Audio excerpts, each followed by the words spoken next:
worship you, God the Father, Son, and the Holy Spirit. We thank you for assembling us again today to worship you. Thank you, Lord. We magnify thy holy name. Father, we pray as we are about to hear your word, come and be with us. Wash us and revive us by fire and by your word, that we shall hear and be doers of this word. This we pray in the name of that God the Father, and of the Son, and of the Holy Ghost. In Jesus' name. Amen. If you are happy again, may we hear a louder amen. Amen. The topic of our message today is Jesus, the only way. Amen. Amen. I would like you to understand that Jesus Christ of Nazareth, the Son of God, is the only way to salvation and the only way to God Almighty. We might have or find other ways, but there is no any other way that can take you to God Almighty or to your salvation that is not Jesus Christ. And why it is important for the people of God to follow the footsteps of our Lord Jesus Christ and to believe God through Jesus Christ is for the sake of our salvation at the last day. If you don't mind and you are having your scripture, please turn with me to the book of John chapter 14. John chapter 14, I'm reading from verse 6. If you are there, say amen. Amen. Jesus said unto him, I am the way, the truth, and the life. No man cometh unto the Father but by me. Praise the living God. Amen. When Christ was on earth, he made it clear to his followers that he is the only way. He is the truth and the life. Remember what the book of John, chapter 8, verse 32 says. You shall know that truth, and the truth shall make you to be free. Jesus Christ is that truth that will make you to be free. From any bondage that you are in need, Christ is the power that will save you and set you free from those bondage. And secondly, he says, I am the life. Praise the living God. The life that we are talking about is not the life we are living today on earth, but it is the life that we are going to live in the kingdom of God after our journey on earth. And Christ, when he was talking to people and he cautioned them, he says, don't be like your forefathers. In the book of John chapter 6, verse 48, he says, I am the bread of life that comes from heaven. And 49, he says, don't be like your forefathers, those that ate that manna in the wilderness. They ate that manna and they all perished because they did not receive Christ by the power of the Holy Spirit. And verse 50, he says, but whosoever that will take this bread of life, he shall live forever. It is important for we to understand. Without Christ, we can never come closer to the salvation of God at the last day. And the essence of we being Christians, following Christ, is to make the kingdom of God at the last day. Praise the living God. Now turn with me to the book of Acts of Apostles. Let us see the view of the apostles of Christ. Acts of Apostles chapter 4. I'm reading from verse 12. If you are there, say amen. And he says, neither is there salvation in any other, for there is no other name under heaven given among men whereby we must be saved. Amen. And when Peter was ministering and he made it known that there is not any other name under this heaven or in heaven or beneath the earth whereby any man can be saved, but this name Jesus Christ. This is why it is important for we to acknowledge why it is important to follow the right way and to do the will of God as Christ did. And after Christ finished his job on earth, his disciples took over. They lived a better life in example of the footsteps of their Master Lord Jesus Christ. And they were able to convert so many people, and today we are being called Christians. Praise the living God. Yeah. But we today that are not following that way, what will be our hope at the last day? This is a question that each and every one of us need to consider. In the book of Proverbs it says, there is a way that seems right before men, but the end of this road takes to death. That way is not the way of God. It is important for I and you to take the way of God, since we have proofs that the only way to salvation is through our Lord Jesus Christ. Praise the living God. If you don't mind and they are having a scripture, please still talk with me. Let us see the people of old, the way that they took, that led them to the salvation of the Most High God. Turn with me to the book of Joshua, please, if you have your Bible with you. Joshua chapter 24. I'm reading from verse 14.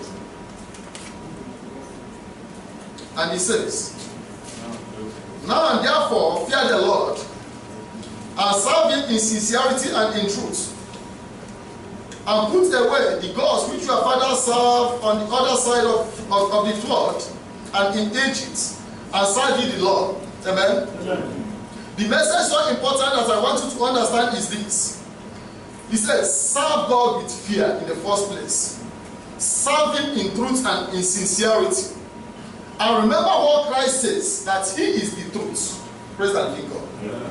And the people of old, they realized that Christ is the truth. And they followed the right way. And Joshua was pleading to the people of God, fear this God and follow God in truth and in sincerity. And don't worship like your forefathers, those that serve different gods. And what the scripture is telling us today is this. Any man or woman that calls himself a believer and you are having any other God or you are serving any other thing, you are not a believer. Any man or woman that says that is following Christ and you are not worshiping God sincerely, which we hardly find today among Christians. We hardly see the true worshippers of God, those worshiping God sincerely, as Joshua said. And verse 15 he says, and if it seem evil unto you to serve the Lord, choose you this day whom you will serve, whether the gods which your fathers served that were on the other side of the flood, or the gods of the Amorites, in whose land ye dwell. But as for me and my house, we will serve the Lord. Yes. Praise the living God. Amen. I want you to understand, when we say we are Christians, it cannot take us to the salvation of the Most High God. Till we come back to worship God in the right way. As Joshua cautioned the people of God, and said, let them worship God in fear, in truth, and in sincerity. And Christ, when he was talking in his own days, he says, he is the way, the truth, and the life. No one will ever go to that salvation at the last day, to the Father Almighty without him. Praise the living God. Amen. So those that worship other gods can never go into the kingdom of God at the last day. When the disciples of Christ, when they worship God in their days, they followed the only true God. They did not worship any other power. When St. Peter was talking to them in the book of Acts of Apostles chapter 4, he said, by this name Jesus Christ is the only power that is liable, that can save and can take you to the salvation at the last day. Praise the living God. So this is why it is important for myself and yourself to decide today on whom to worship and whom to follow. And Joshua asked them, if you want to worship the gods of Egypt, you can go to them. The gods of the Amorites, the gods of the Amalekites, the gods of Jebus. He said, no matter the gods that you want to worship, he said, make your choice this day. But personally for myself, for the sake of my salvation, I will worship the living God who made the heaven and earth. Praise the living God. And then let us view the commandments of God regarding to those that worship things that are not God. Turn with me to the book of Deuteronomy if you have your Bible, please. Deuteronomy chapter 5. I'm reading from verse 7. And he says, thou shalt have no other gods before me. Amen? Amen. When God was giving this commandment to Moses, he made it to be very clear. He called Moses and said, let my people know, you shall worship no any other God apart from me. No matter the excuses or the situation that will lead you to worship other gods, those excuses will not be acceptable before the Most High God in the last day. Don't say because of your situation or what you have been struggling with, or because of the hopelessness. And when we want to say because of the hopelessness or because of the difficulties of our generation, think, how long will you spend here on earth? How long are you having? And now think, after your death, you have to suffer for eternity when God rejects you. Or you have to be in the kingdom of God for eternity when God accepts you. So probably you are 50 or 100 years on earth. It's far shorter to compare what you are going to face after death. Praise the living God. And God warned and cautioned Moses. Caution my people. In as much as you want to belong to me, you have to worship no any other God apart from me. And today it is common in Christianity. We see the way we worship different things that are not of God, which is in provocation to the Most High God. I proceed to verse 8. And verse 8 says, thou shalt not make any graven image, or any likeness of anything that is in heaven above, or that is in the earth beneath, or that is in the waters beneath the earth. Praise the living God. God proceeds to warn I and you. You don't have to worship things that are in heaven.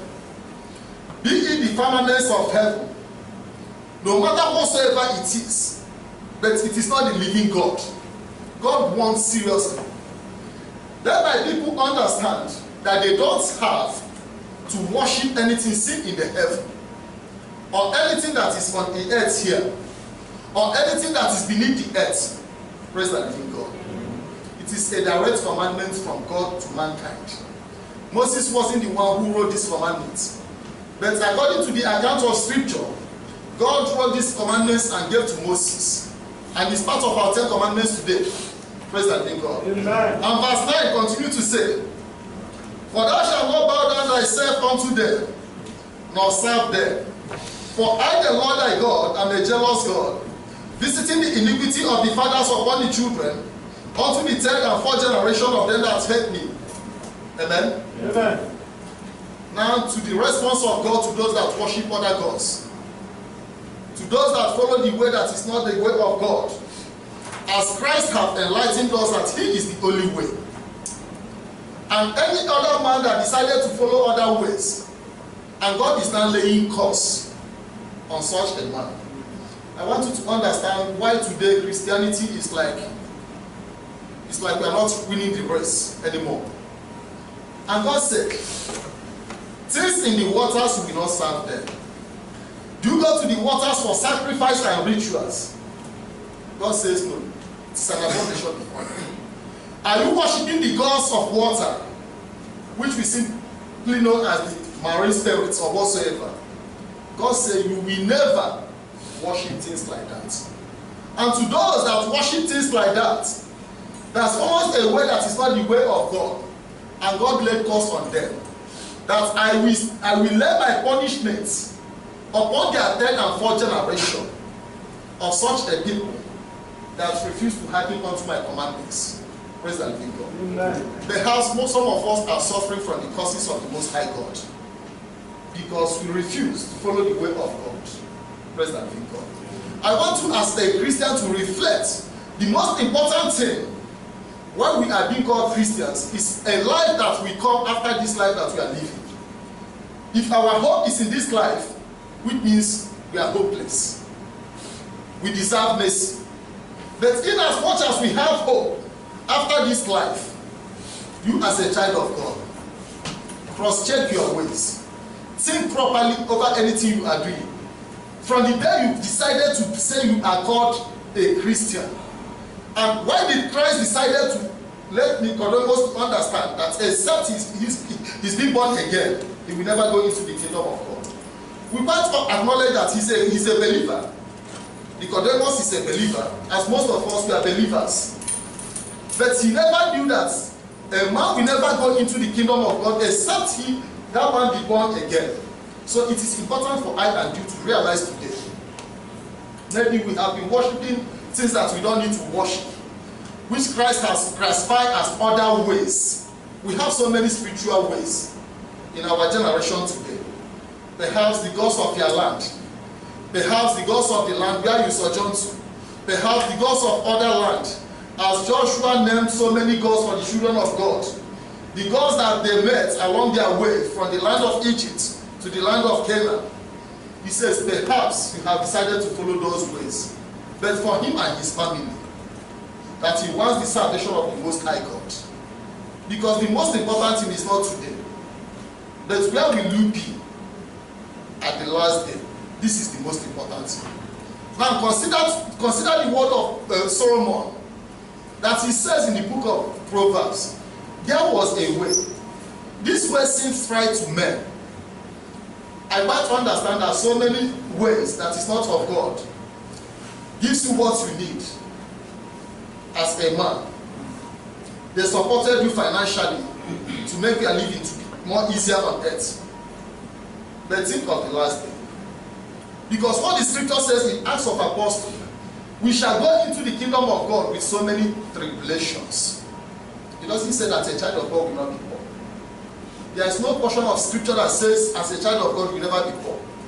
That is heresy. Consider a man like Lazarus. In the book of Luke, he was poor, but God was conscious of him. The angels of God were there with him. And he lived his life, his entire life as a beggar, and he died. Eventually he died. And God came and took him. The angels of God took him. And when the king died, and God rejected him, because now both of them are facing another life which shall last for eternity. This is why it is important for you to understand some of the things we do because of money.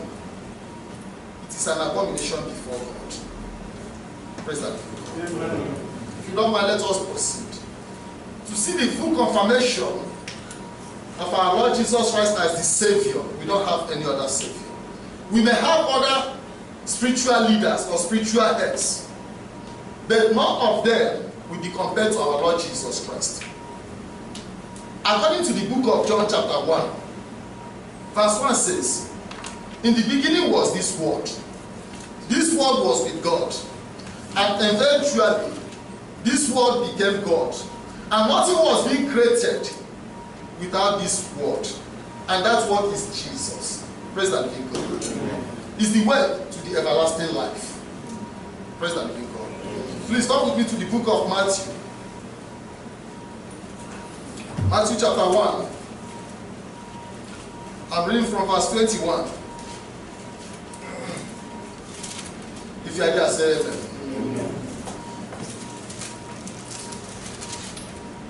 And he says, and she shall bring forth a son, and thou shalt call his name Jesus, for he shall save his people from their sins. Amen. Before the birth of Christ, the angels of God revealed to Joseph, a Savior is coming. This is in confirmation that there is no any other way that can save man except Jesus. According to the book of Acts of Apostles chapter 4 verse 12, that Peter says, there is no any other way. Is it in heaven, down on earth, or in the waters? But only this man, Jesus Christ. And earlier he said, he was crucified, he died, he was buried, and at the third day, he resurrected again. Because he is the reliable power. And now the angel of God is revealing to Joseph our father that a Savior shall be born, and his name shall be called Jesus. They didn't say his name shall be called Modestus, or the name shall be called Michael, but this name shall be called Jesus. Therefore, I want you to understand there is no any other power on earth that can save you. Praise the living God. Amen. If you understand this, try to change as you are living. All my message based on repentance. Because we the Christians today, we complain about calling God and God is not answering. Now, think your attitude, your characters as a Christian, how you live. What is people that are closer to you, what are they saying about your life? Are they saying that your life is so good that I will start going to the church with this man? Or are they saying, God forbid, I have never seen a man like this? When your attitude speaks for you, think of the last days. Today is not important. What is important is the last days. When Christ came, he did not come on earth because of miracle. When you read from the scripture properly, as soon as he started his ministration, in the book of Matthew chapter 4, his first message was this.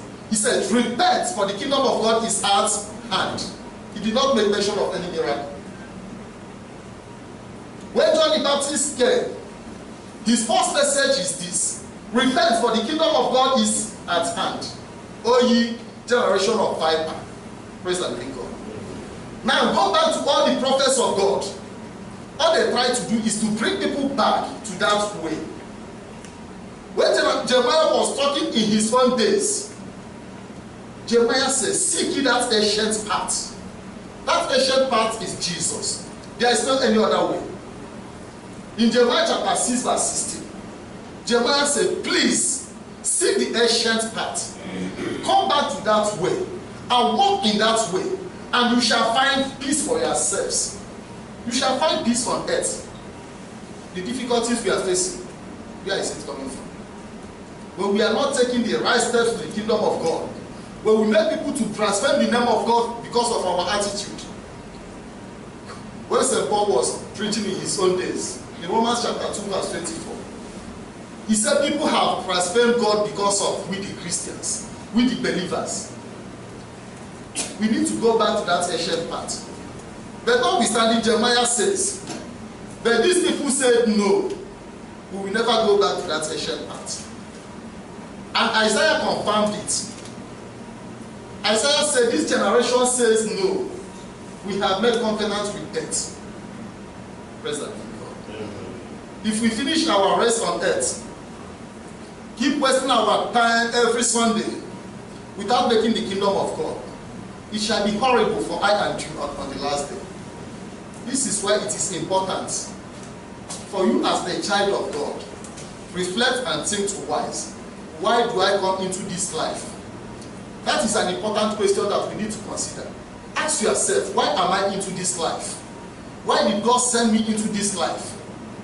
If God had no good plans for you, he wouldn't have sent you into this life. He sent you because he had a good plan for you.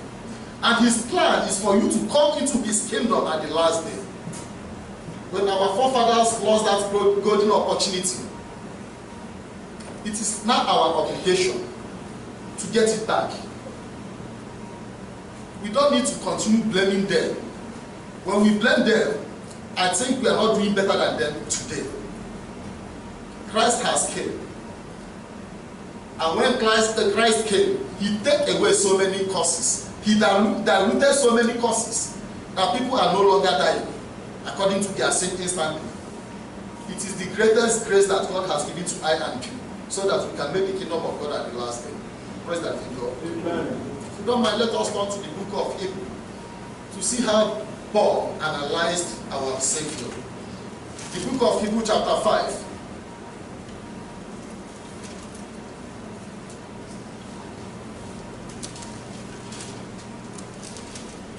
I'm reading from verse 9. And he says, and being made perfect, he became the author of eternal salvation unto all them that obey him. Amen? Amen. As St. Paul says, Christ was being made perfect. And Christ became the author of our salvation. To those that believe, not to every Christian. But he says, to those that believe and keep to the commandments of God, to those people, he shall give that salvation at the last day. When you understand that at the last day, the salvation is still, life is still coming. That is when a better life is coming. You need to work hard. Because today, the life we are living is a miserable life, if I should say. The life that we are living, from when we are being born to when we are being grown up, it is full of pains. No matter wherever you are. If you don't have financial difficulties and financial pains, you may have other pains. You may be losing the loved ones. epidemic pains, war, so on and so forth. Praise the living God. Which means our life here, our journey here is filled with pains. Just understand it that way. There's no amount of prayers that can take away those pains. Even the elects of God, the prophets of God passed through similar pains when they were on earth. And I and you, we have to continue in such pains. But our hope is this salvation, which Christ is now calling us today to return back to Him and take that proper way that will lead us to that salvation at the last day. Praise the living God. Amen. Stay on with me to the book of Timothy. 2 Timothy chapter 2.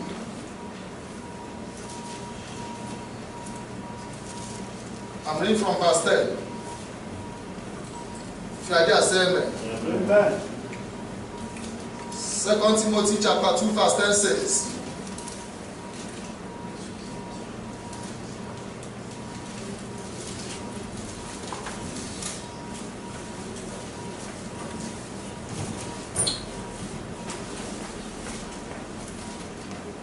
if you are there, say amen. Amen. Therefore I endure all things for the elect's sake, that they may also obtain the salvation which is in Christ Jesus with an eternal glory. Amen. Amen.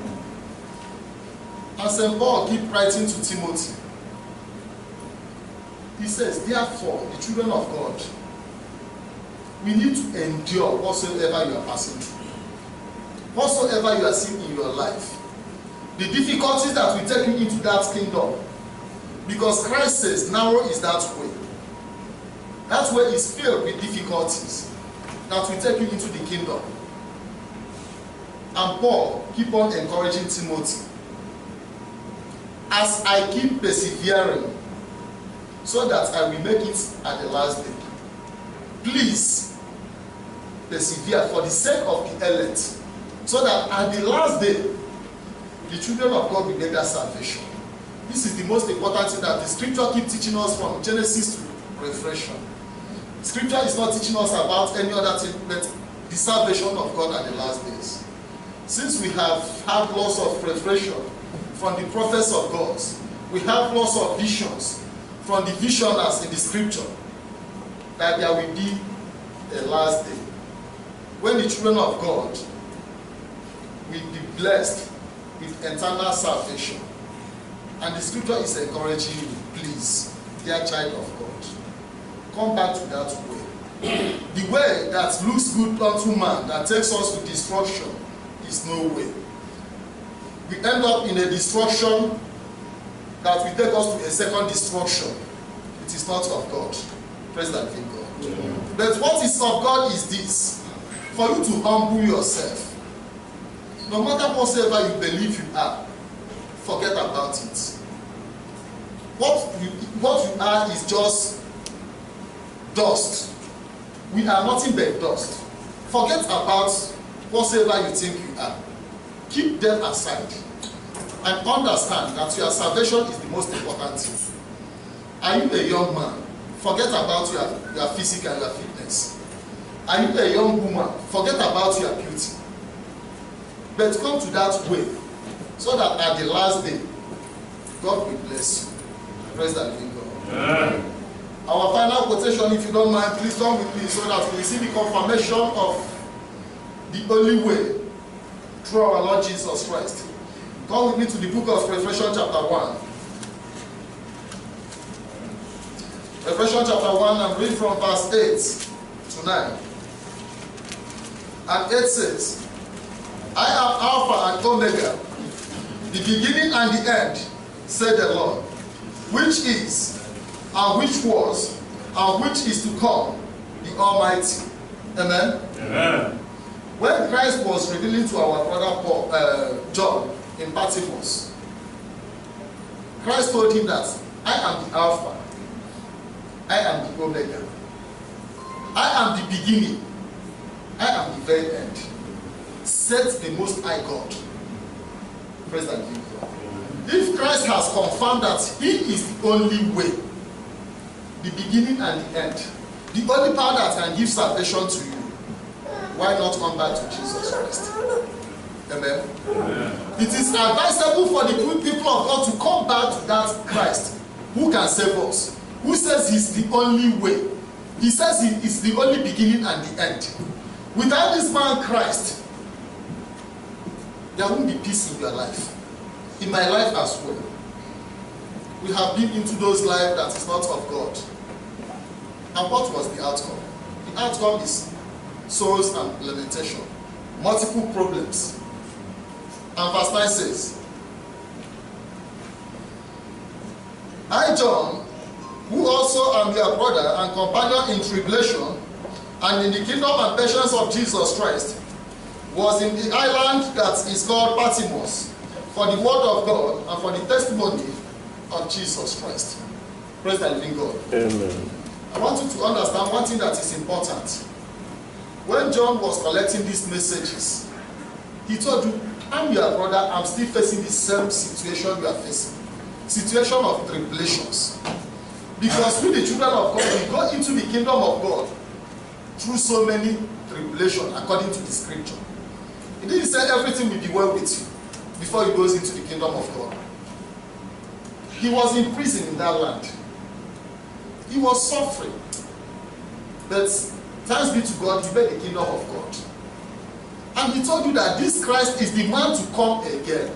In verse 8, he says, he is the man to come again. The powers of your land will not come at the last day. They are not the power coming at the day of rapture. But Jesus Christ is the power that will still come again to take his people. Praise the living God. Amen. May our heavenly God help us, so that at the last day, we shall make it with Christ in the kingdom of God. In Jesus' name we pray. Amen.